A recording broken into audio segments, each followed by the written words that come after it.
अभी शाम के 6 बजे थे और अभी से हमारे दूल्हा राजा के देख सकते हो तेल हल्दी जो रस्म है वो चालू होने वाला है। तो दूल्हा राजा ला मड़वा तरी लाया गया का बार मस्त बढ़िया। अभी तेल हल्दी के जो रस्म है वो होने वाला है पूरा।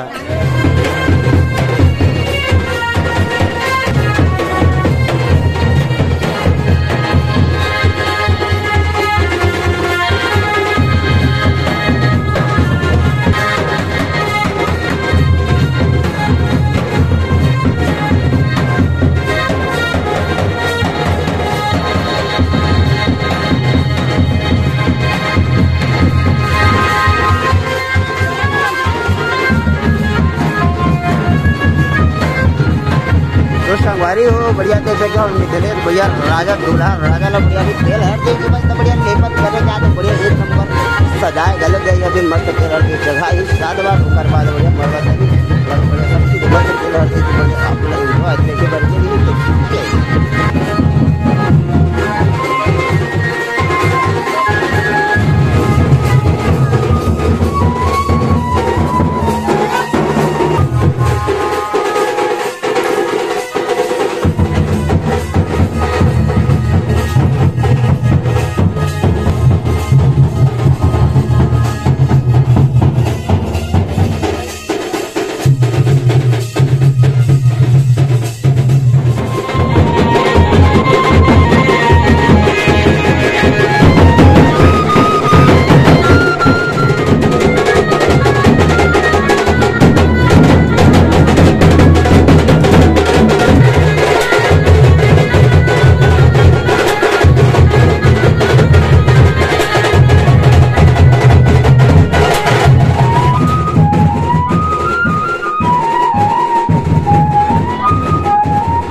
संगवारी हो हमार मिथिलेश भैया के तेल हल्दी वाला जो रसम रही से वो हो गए खत्म। ठीक है, मतलब सिरा के रसम जोड़ी से अब तेल हल्दी सब चीज चढ़ा दी। अब मिथिलेश भैया देख सकते हो मस्त बढ़िया खड़े। अब कल मिलवो न मिथिलेश भैया और इतनी बार ये सब जन कुछ कुछ काम करे थे बढ़िया बड़ा बड़ा काबर के संगवारी हो। मांदी भी चला थे आज, है ना, आज मांदी भी चला थे। गांव वाला मन के जो हमार सगा है, सगा भाई मन है, दीदी मन है, उमन खाना उन्हें खिलावा थे।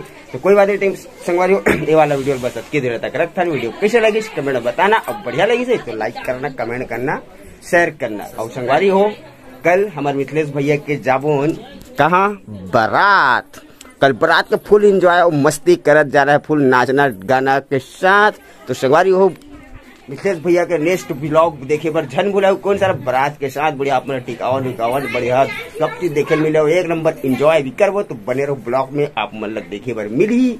ठीक है, तो मिलता है नेक्स्ट वीडियो में, जब तक के लिए बाय बाय।